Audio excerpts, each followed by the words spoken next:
have you guys here tonight. Thank you guys for being here. I'm going to bring it back. I'm going to kind of depress us here really quick. How many of you guys remember 2020? Ooh, there we go. Show of hands. All right, cool. So I brought something that may bring you some trauma. Yeah, y'all remember these, right? Y'all remember these? I don't know if you guys knew this, but I was actually teaching when COVID was happening. I was a 6th and 8th grade teacher, and then COVID happened. And honestly, I remember the first year we went back, I actually was like, maybe they should have just kept their mask on. Like, you know what I'm saying? No, I'm just kidding. Hey, so we all started this like crazy thing in 2020. Some of you were probably like middle school. Some of you were elementary school, probably. Some of you are like, I don't even remember what that was. But if you remember, just kind of bear with me here, okay? I remember I was sitting actually in a hospital. My mother-in-law was having some medical procedures done. And so my wife and I, we were going to drive her home after. And we're sitting in the hospital. And on the TV, the president comes on and he's like, hey, we got this thing called COVID and it's happening in America. And I was like, okay, cool. Like, never heard of it. Wasn't worried about it. I've lived through swine flu. For the older people in the room, y'all know what that's about. We lived through swine flu. We lived through a whole bunch of things. COVID, though, and I was like, okay, not a big deal. I get back to the house, and we're living in Austin, and I hear that ACL was canceled. It's like, so if you're around Austin, you know, like, that's a big festival. And for them to cancel ACL, I was like, okay, maybe this is a big deal. And so I turn on the news, like, I'm watching this. And I'm a teacher, like I said, and they're like, hey, you know what? Don't come back from spring break. This happened during spring break, if y'all remember. They said, hey, don't come back from spring break. Like, y'all just stay home. We're going to figure out what this disease is all about, right? And then, you know, 1 week turned into another week and turned into another week and turned into another week. And I was actually teaching 8th graders, and I was kind of bummed because I didn't get to say goodbye to my 8th graders. They graduated, and I didn't get to see them off to be like semi-adults, right? I didn't get to see that. At the time, I'm still thinking like, you know, COVID, not that big of a deal. But it just kept like compounding and compounding and compounding. And if you remember like, man, COVID's not a big deal. I got to be off school. And then before long, you're like, okay, I'm tired of the online homework. I'm tired of not seeing my friends. I'm tired of not being able to go anywhere. And then we ran out of toilet paper. And if y'all remember that was wild. Like, nobody had toilet paper and everybody had like dirty butts everywhere. And it was not a good time. Like, right? Yeah, some of y'all are laughing because y'all remember. If you're not laughing, it's because you don't remember it. You don't remember what that was like. But it wasn't fun going to the store and having no toilet paper. We were using all sorts of things, right? So this is what happened. It just kept like going and going and going and going and going. And it felt like COVID was never going to quit, right? And even when we got to go back to school, right, everybody had to wear these masks and you had to be like 6 feet apart, which sometimes that's not that bad to be 6 feet apart, people. But we had this thing and we were all like just bound by these masks, right? And if you didn't wear your mask, people would be looking at you like, do you not care about my well-being? Even though it wasn't really what the mask was for. But they will look at you if you didn't wear the mask. If you didn't wear the mask, they're like, okay, you just don't care about me or my safety, right? COVID was wild. For those of you that remember it vividly, it was wild. We're in that season and you're like, what else can possibly go wrong? And then we heard news of like some killer bees. I don't know if y'all remember that. There was some killer bees that got added into the mix. It was like Hunger Games on steroids. Like, it was wild. Like, just when you thought there was nothing else that could possibly go wrong, we had to worry while we were out in the park, staying 6 feet away from everybody, that some killer bees were going to kill us, right? It was always like next and next and next and next, right? And now, like, we can kind of joke about it a little bit because that's almost 5 years ago, and like we were like all smarter and wiser that we went through it. But in that season, there was some real pain. Like, in that season, some of your parents might have lost their job. In that season, some of you may never got to see friends again. In that season, if you're like me, we had people in our family who died from COVID. In that season, you may have had people like us in our family, somebody who had cancer really close to us, and we couldn't even go see them. Like, you couldn't be a part of their life. Like, there was real moments of pain through COVID, right? And it just kept getting worse. Like, that season was a real wake-up call that we're really not in control. Like, we're really not in control of what is happening to us. Tonight, I'm actually going to bring this forward to you. We are going to walk through pain, whether that was in COVID or whether that's what you're walking through right now. We all walk through some very serious pain. But tonight, my encouragement is that there is purpose in your pain. All right, and so tonight we're going to talk about a story in the Bible by a man named Joseph, not to be confused with Jesus' daddy here on earth. This is Joseph from the Old Testament, and we're going to kind of talk about him. All right, so but if we're honest, before we get there, I want you to first realize That whether you were facing pain 5 years ago, whether you were facing pain 5 months ago, or whether you're facing pain right now, pain is something that every single person in this room will have to walk through. Every single person in this room will have a season of life where it just feels like it keeps knocking you down. One thing goes wrong, and before you know it, something else goes wrong, and something else goes wrong. And maybe it wasn't a global pandemic for you. Maybe it was the loss of a really close friend. Maybe it was divorce. Maybe it was death of somebody you loved. But no matter where you're at tonight, I am encouraging you with this, that there is purpose in pain. So tonight, I'm gonna pray here really quick, and then I'm gonna ask you to read a verse with me, and then we're gonna hop in. Okay? So if you would just pray with me here really quick.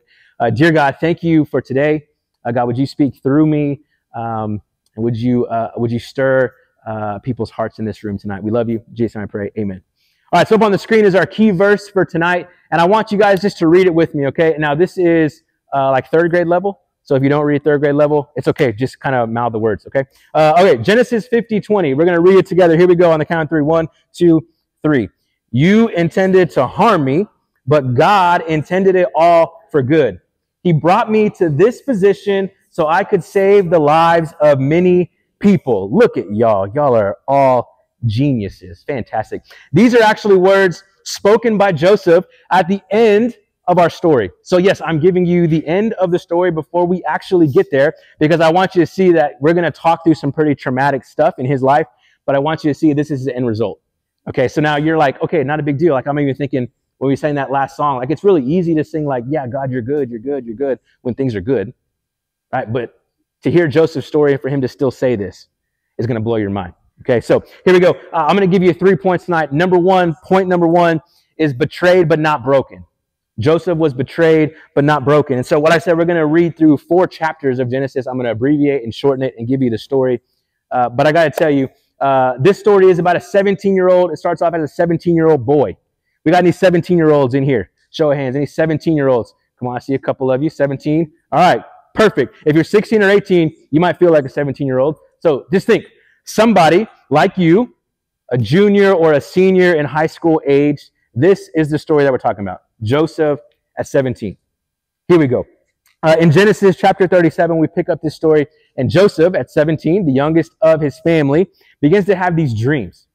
He begins to have these dreams, and these dreams are wild, like they're crazy dreams. And he has these dreams about like being the sun, and like his brothers being the moon and the stars, and they're all like bowing down to him.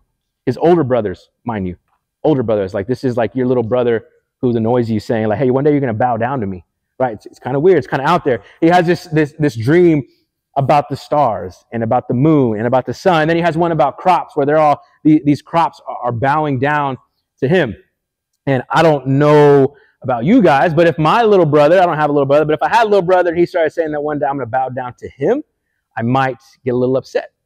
All right? I might get a little upset. And that's exactly how Joseph's brothers took the news. Now, they weren't just a little upset. They were frankly pretty pissed, right? So what happens in this culture is that, right, like status is everything. And so if you're like the firstborn son, like you have the rightful status to pick up where your dad left off. So the youngest brother, really didn't have much status, especially not to be saying, hey, one day y'all are all going to bow down to me. Okay, so get that. All right, so if you think your sibling rivalry is bad, I don't know how many of you guys have siblings, but if you think your sibling rivalry is bad, Joseph's brothers in Genesis chapter 37 get so tired of his crazy dreams, they decide they're going to kill him. That's wild, right? I don't think y'all sibling rivalry is that bad. If it is, be sure you get some prayer after tonight. But they decide they're going to kill him, and so they're like, hey, you know what? We're just going to take him out. We're going to take care of business. We have this whole plan to just not even let dad ask questions. Like, we're just going to take care of it. So as the way out, they're going to kill him, and instead they're like, you know what? Let's not do that. Instead, let's just throw him into a pit. Let's just throw him into a well, right? And so in Genesis chapter 37, the story picks up like this. Let me read it to you from Scripture. So when Joseph came to his brothers, they stripped him of his robe. The robe had many colors that he wore. That's a whole side story. If you've seen Joseph, Coat of Many Colors, anybody, DreamWorks animation, old school, you'll love it. They took him and they threw him in a pit. All right, so Joseph is thrown into a pit. The pit was empty. There's no water in it. And then they sat down to eat. That's savage. They threw him in the pit to die here, chilling, and then they're just eating lunch. Crazy. They looked up and they saw a caravan coming from Gilead with their camels bearing gum, balm, myrrh on the way to carry it down to Egypt. So you got these traders that are coming through. Judah, one of the brothers, said to his other brothers, "What profit is it if we kill our brother and conceal his blood? Instead, let's sell him, and let not our hand be upon him. For he is our brother, he's our own flesh." And his brothers then listened to him. All right. The traders passed by, and they drew Joseph up, and they pulled him out of the pit, and they sold him for 20 shekels of silver. And they took Joseph to Egypt. Right, it's crazy. Right, but you imagine, this is Joseph with his brothers. This is his family, his own flesh and blood, and they sell him for 20 pieces of silver. Can you imagine your own family selling you out that cheap? Your own family betraying you like that? Some of us, probably it's really not that hard to imagine. I think about it like this way. Imagine like you've got this great group of friends, right? And maybe you're like an athlete and you're like really trying out. Y'all are all trying out to be on the same team, the same position. Maybe you're in theater and you know what? All of your friends, y'all are all going to try out for that certain part, right? You have these friends that you kind of run with and y'all are all going to kind of go for the same part. And one of you gets the part. We're just going to say it's you because you're a stud, right? You get the part. You get the job. You get the position on the sports team, and then your friends just kind of like, well, forget you. We don't want to be your friend anymore. I know that some of y'all have experienced that. It's betrayal. That's what we're talking about. This is betrayal, but to the highest mark where, hey, I don't even want you. It's not that you're like disowned from my family. I would instead rather have you dead. And you know what? Since I don't want the guilt, instead I'm just going to sell you off into slavery. That's what they came up as a better answer. Like, this is betrayal to the highest mark. And some of you, you're sitting here and you're listening and you're like, man, I've been betrayed. And maybe it wasn't like a hypothetical like sports team or a play. Maybe you're thinking about people that you gave the most trust to. Maybe it is your family. Maybe it is friends. Maybe it is somebody that was supposed to be with you forever, like a mom or a dad, only to have them turn their back on you. And I'm not trying to mask the fact that that is a deep, deep cut. Like, that's a deep, deep pain to have somebody who you put all of your trust in, all of your hope in, all of your faith in, just up and leave. But here is what's crazy about the story of Joseph. It doesn't end in the pit. God was with him even in this. And although like you're thinking, okay, that doesn't really sound like Joseph's plan to go and to be sold into slavery, God was with him even when he was left for dead. Like, I want you to think about this for a second. Don't tell Lauren this. My wife's name is Lauren. I dated a girl before Lauren. Shocker, I know. I was in college, dated this girl for a little over a year. And I really did think in the back of my mind, like, you know, maybe one day this could be forever, even though there was like a ton of red flags. She's probably a good person somewhere now, but in college she was not. And neither was I, honestly. We just weren't really good people. We weren't meant for each other. But still, I had in my mind this idea that we were going to be forever and that we were going to make each other happy and it was just going to be great, right? Except she didn't really end up thinking that. Right? After about a year and a couple months, she was like, hey, I don't want to do this anymore. I'm like, okay, cool, whatever. Trying to like be tough like some of y'all guys when your girl breaks your heart. I'm like, oh, cool, whatever. I was going to break up with you anyways. In the inside, though, I'm like crying and dying, right? So I'm actually talking to this old guy at my church. And by old, I mean, he's probably like my age now, so maybe not that old. But he like lived life, right? He was married. He done had breakups. He did all that kind of stuff. And he just kept telling me like, it's going to be okay. Like, you're going to be all right. There's going to be somebody else better out there for you. Just keep going. Man, and I'm sitting in that pain, and I'm like, oh, this guy. Oh, why did I come to this guy for advice? He's got no sympathy. He don't care that I'm like heartbroken. Guys, sometimes the people that you are closest to, sometimes the people that you invest all the time and all the effort and all that equity into a relationship, they're gonna hurt you. And I wish I could be up here and tell you that, hey, life is perfect. Like, you're never going to get hurt. You're never going to have somebody leave you. You're never going to have somebody abandon you. But that would be a lie. And looking back all these years later, I can see that, yeah, God didn't want me with that girl. That was a blessing in disguise that she up and ended it. It's a blessing in disguise. Right? And some of you right now are thinking like, man, I can't believe that person left me. I can't believe that girl broke my heart. I can't believe that guy broke my heart. There's purpose in the pain. God can still use you. He can still use your story for something even greater. The betrayal. Point number 2, forgotten, but still faithful. So we talked about betrayal. Point 2 is forgotten, but still faithful. So let's pick back up the story of Joseph. All right, now Joseph's bad day wasn't over. All right, so he is already sold into slavery, and he gets sold into this man named Potiphar. It's his house, so he's like his house slave. All right, so he is sold to Potiphar's house. This man was balling. He had lots of slaves, lots of places, just lots of things, and Joseph gets sold into his ownership. And Joseph still at this point is making the best out of it. He's still like striving. He's still like being a go-getter, so much so that he actually begins to like work his way up the chain of the slaves that Potiphar had. All right, so Joseph is working hard. He's doing all the things that he's supposed to. He's doing all the things that he's supposed to. He's still trusting in God. He's still working hard. He's still doing everything excellence like he's been called to do as a follower of God. And then this happens. Genesis 39 says this. I'm going to read this a little bit longer. I'm going to read it to you. Now Joseph was handsome in form and appearance. This is in the Bible. This is not my opinion. He was handsome in form and appearance. And after a time, his master's wife, this is Potiphar's wife, cast her eyes on Joseph and said, "Lie with me." Fill in the context there for you, just, think about it. But he refused, and he said to his master's wife, "Behold, because of me, my master has no concern about anything in the house, and he has put everything that he has in my charge. He is not greater in this house than I am, nor has he kept back anything from me except you, because you're his wife. How can I do this? That's great wickedness and a sin against God."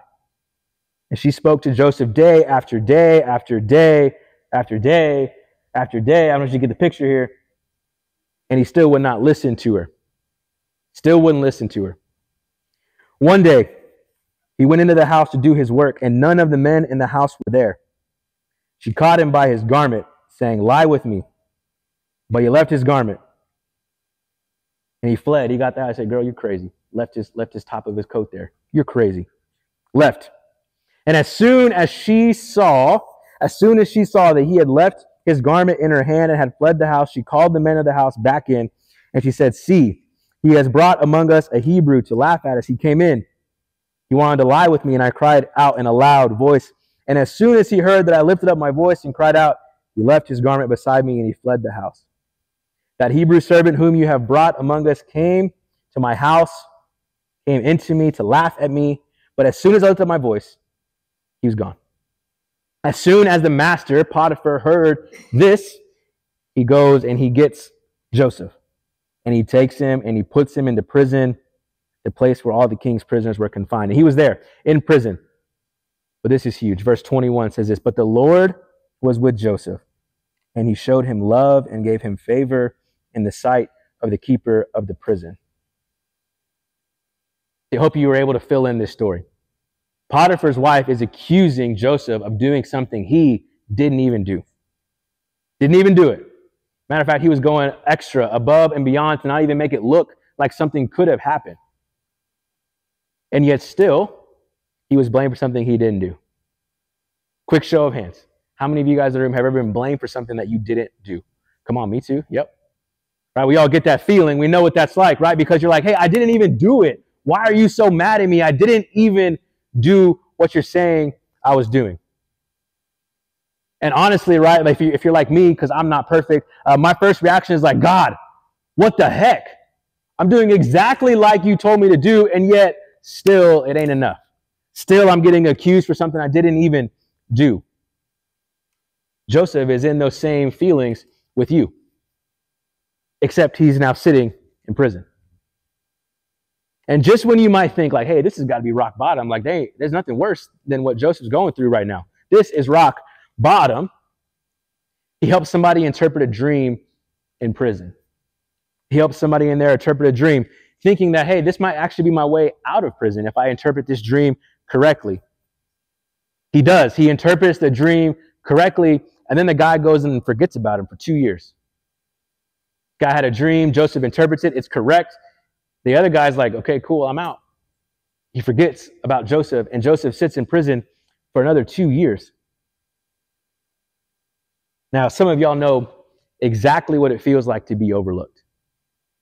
Some of you guys know exactly the feeling that you get when you are overlooked.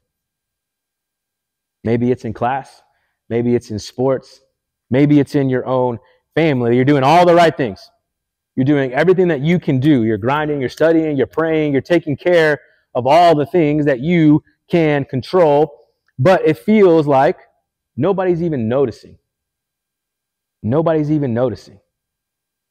I've been there. Like, I know what that's like. I'm the youngest. I have 5 siblings. I'm the youngest of 6. Like, I know what that's like to feel like, man, I'm doing everything I possibly can, and I'm still getting overlooked. I'm still not getting noticed. Some of y'all feel like y'all are in that maybe right now.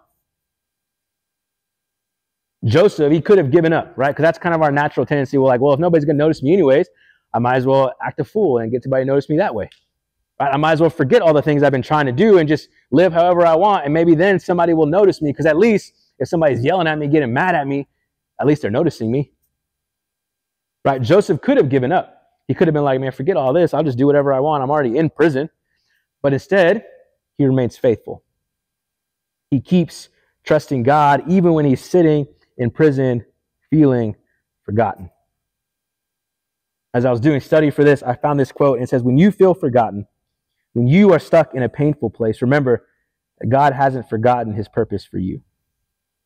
When you feel forgotten and you're stuck in a painful place, remember that God hasn't forgotten his purpose for you. All right, so we had point 1. We had point 1, which was betrayed but not broken. We had point 2, which was forgotten but still faithful. Point 3, positioned for a purpose. Position for this does get better. It gets better, I promise. All right, later on in Genesis chapter 41, we begin to read the story of Joseph again, and we read that, yeah, he's still in prison, but his story begins to take a turn. Pharaoh, who was like, like the king, the emperor, the big guy in Egypt, like, he has this dream, and he's like, I need somebody to interpret this dream. It's freaking me out. I don't know what it means. And that guy, the one I forgot about him for 2 years, remembers, hey, there was a guy in prison. His name is Joseph. He interprets dreams. Genesis 41, it says this, then Pharaoh said to Joseph, since God has shown you all of this, there is none so discerning and wise as you are. He calls Joseph in. Joseph interprets his dream, and he says, this guy is so wise. Where have you been all my life? You shall be over my house, and you will be with my people, and you shall order themselves as you command. Only I, Pharaoh, will be in regards higher and greater than you. Pharaoh said to Joseph, see, I have set you all over the land of Egypt. Like, I love this point in the story because it's just like God. Like, I don't know if you ever heard this. I used to have like old people at my church tell me, God has such a sense of humor. And I'm like, okay, whatever. God really does have a sense of humor, right? He literally starts the story of Joseph with a dream that begins this entire story of just like bad after bad after bad after bad. Right? It starts with a dream. And here we pick it back up. And the very thing that caused Joseph all of this pain for his life is the exact same thing that God uses to elevate him back to a status. Right? This is crazy. Don't miss this. The exact same thing, a dream that kept Joseph in pain, was the exact same thing that God used to elevate him. He gets put in charge of Egypt, second only to Pharaoh. And because of his wisdom, he actually helped save an entire nation of people. Right, the story wraps up with saying, like, hey, there was a great famine. Like, famines, like there's no food, there's no water, there's no crops, right? And he was able to interpret this dream enough to save up crops to be able to give out to the people when they had none. He saved millions. He saved so many people because he was faithful, because he was listening to God. He saves an entire nation, including his own family, from famine. Like, I got to use a sports illustration here because that's kind of what I do. In sports, right? We have these like really hard workout sessions, right? Whether you play football or basketball or maybe not baseball. I don't know how grueling workouts get for baseball, but right, you play these sports that are like hardcore, right? Hardcore track, right? You're running cross country, whatever. You have these super intense workouts, right? You have these super intense sprints or conditioning, or maybe they make you show up like before the sun comes up. right? The coaches, and they're not doing it just to be, well, some of them might be. Some of them might be doing this to be mean, but most of the time, they're putting you through these things because they are conditioning you. They're putting you through pain for a purpose. They are putting you through these things even though you don't want to go through it, and I know you don't want to go through it, even though you don't want to go through it, but without those moments of pain, you wouldn't be ready for the game. You wouldn't be ready for the race. You wouldn't be ready when the lights are on and it's showtime. You would not be ready without those moments of pain. Joseph's own life was an example of ultimate pain preparing him for something great. When the famine finally came, exactly like he said it would in the dream, who do you think showed up to the party? Joseph's brothers. Oh, we're going full circle right back to the beginning, right? The famine happens. There's no food. Joseph's brothers are hungry. They're starving. And they show up. His brothers, they show up. And they didn't even know it was him. They didn't even realize that it was Joseph. He probably looked a whole lot different. Grew up. He's probably swole. Had some good facial hair. You know, he looked different. They didn't recognize him. When Joseph's brothers came to him and they eventually figured out, he told them who he was. His dad eventually dies because his dad's old. His dad eventually dies and his brothers come back because they're like, freaked out that, hey, dad's gone. Now Joseph's going to kill us. We go back to that first verse that we read. Joseph says to his brothers, this is powerful. Joseph says to his brothers, the same guys who threw him in the pit that wanted to kill him, the same guys who sold him into slavery to begin this entire journey, Joseph says to them, you intended to harm me, but God intended it all for good. Joseph could have had them killed. He could have had them sent back home with no food. He could have made them bow down and worship him just like his dreams had said. But instead, he chose peace. He looked at what God had done through his life, and he realized that the pain that he went through wasn't wasted. It had purpose. You intended to harm me, but God intended it all for good. He brought me to this position so I could save the lives of many people. So I want to ask you something, and you don't have to answer it out loud. As a matter of fact, I don't want you to answer it out loud. I'm going to ask you something that I want you to kind of think through. What if the pain that you're going through right now is positioning you for something greater? Like, I'm not going to stand up here and act like you have no pain. But what if the pain that you are going through right now is actually positioning you for something greater? What if right now the pain that you are walking through, the pain that you are feeling, the pain that you are experiencing through is exactly just preparing you for a bigger purpose? What if